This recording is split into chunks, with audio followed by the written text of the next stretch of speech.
So we have some good news. And some bad news. But some really good news. What? Taylor Swift has publicly thanked you. Yeah, she said that she actually couldn't have built her empire without you. Yeah, and that you basically made Taylor Swift. Really? You did that. What's the bad news? Well, Before I start this video, I should tell you that I am not a Swiftie.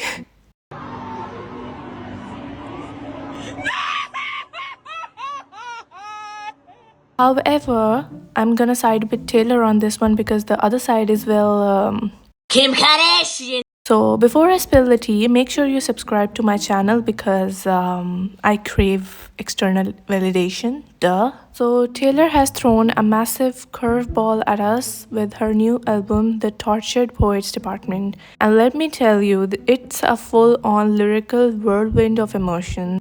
But there's one track in particular that's got everyone's jaws dropping. Thank You, Amy. Now you might be wondering, well, what's so special about this song? It's just her saying thank you to some girl named Amy. Y'all see that she capitalized the K-I-M in the title. It's not a coincidence. It's like Taylor's playing a stealthy game of shade-throwing chess. Now for those who need a quick recap of their history. Taylor and Kim's ex-husband Kanye West, of course, have had beef ever since he interrupted her speech at the 2009 VMAs because he thought Beyonce should win the award over Taylor. But of course, they moved past that throughout the years, until 2016 that is, when Kanye released a song called Famous, which included a line about Kanye thinking that he and Taylor might still have relations and that he made that be famous. Kanye asserted at the time that he had called Taylor and that she had approved the song and the lyrics.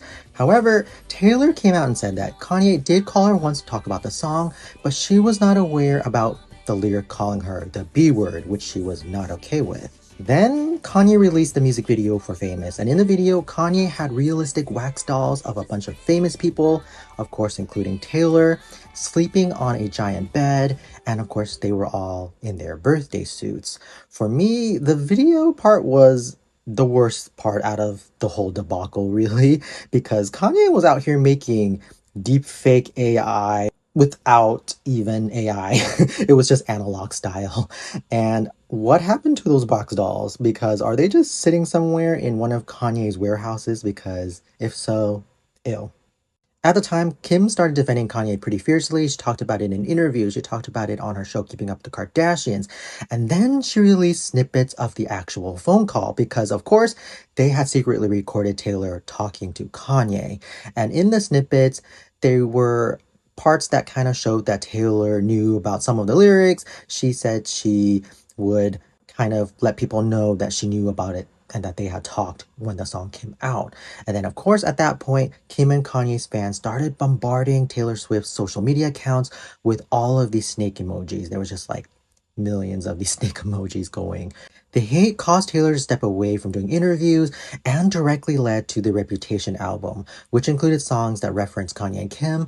During that era, Taylor also reclaimed the snake imagery and made it her own.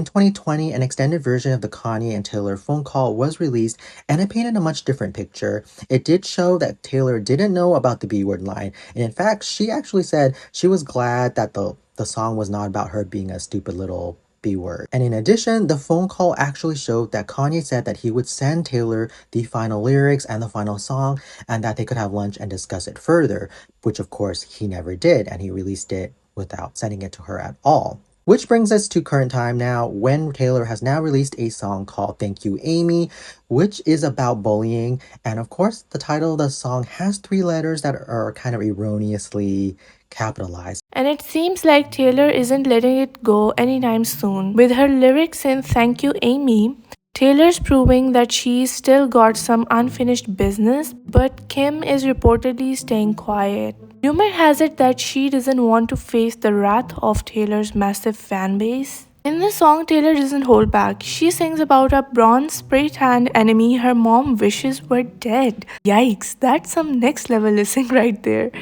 Thank God Kim removed her BBL, otherwise I feel like that would have been the thing mentioned here too. Fans have speculated that Taylor makes a reference to Kim Kardashian's daughter Northwest in her song Thank You Amy. This could be a nod to Northwest's love for Taylor Swift's music, as she has been seen on social media dancing to Taylor Swift's hit song Shake It Off. She writes in Thank You Amy, and one day your kid comes home singing a song that only two of us is gonna know is about you. Well, now I guess the whole world knows about the song Taylor, because the title wasn't that subtle. Now, many people are saying that she took it too far with saying that her mom wished Kim was dead, and also bringing up North in the conversation was too much. But in my opinion, she hasn't said anything harsh about North. It's just her way of saying that my songs, my voice gets played in your house all the time because your kid is my fan, and that must remind you of me. Secondly, with her lyrics, everyone knows my mom is a saintly woman, but she used to say she wished you were dead. Now listen, I don't encourage people going around and wishing death upon each other, but my man Isaac Newton said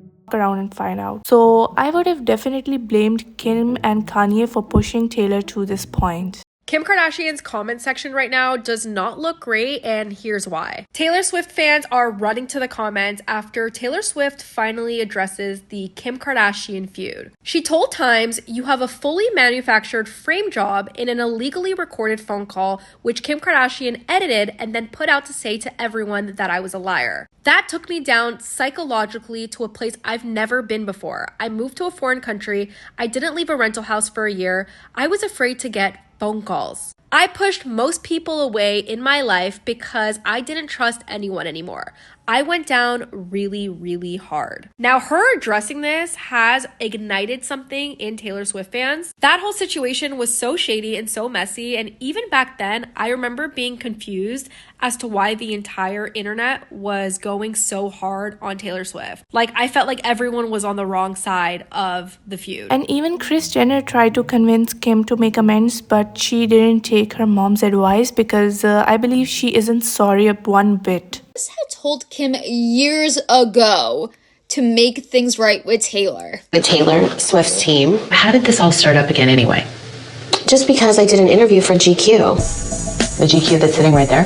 Yeah. What would happen if you just called Taylor up and just say, what happened? How did this go so south? But Kim never took her mother's advice, and now she has a diss track written about her by the largest pop star ever. My advice is that you give Taylor a call and try to make amends. Thank you for your lovely advice, but I'm not going to take it. A diss track that is 100% warranted, and it's all explained in the diss track.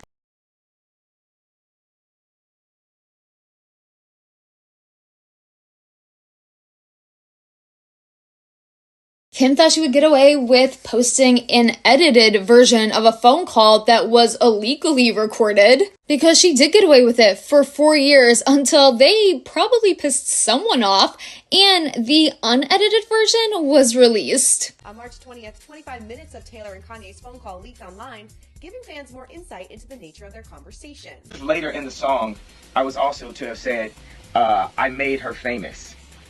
Is that, did you say that? Yes, it might have happened. But still, in 2020, instead of issuing an apology for tarnishing Taylor Swift's reputation, Taylor Swift went into hiding for a year. Kim just doubled down. Way to play the victim. Definitely got her a lot of attention the first time. And tried to use other people's suffering in the world as an excuse to not issue an apology. In 2020, Kim tweeted, "Taylor Swift has chosen to reignite an old exchange that at this point in time feels very self-serving, given the suffering millions of real victims are facing right now." Oh, so in 2016, when you released an edited version of a tape, people weren't suffering in the world at that time, so you could definitely release it and, make someone else suffer. Got it, Kim. And you may be wondering, why a diss track after all these years? Maybe because after all these years, Kim still has never apologized. Instead, it seems like she reframed everything in her head to make it seem like she was in the right. Kim, you and Taylor Swift, still a beef with Taylor after all that went down? No, squash. Over it. Okay. No, I feel like we've all moved on. But we all learned at the end of last year that Taylor told us that Kim and Kanye never apologized. So yes, this diss track, if you want to call it, is 100% warranted. Knowing a person like Kim Kardashian that feeds off of all kinds of publicity, especially these days when Kardashians are on a brink of going irrelevant, Kim must have had a kind of an ego boost from this song, knowing that she is still on Taylor's mind and Taylor has literally written a whole damn song about her. Anyways guys, that's it for today. Let me know what are your thoughts on it, and don't forget to like and subscribe, and you can also support me on Buy Me a Coffee. The link is in the comment section below, and I'll see you in the next one. Bye.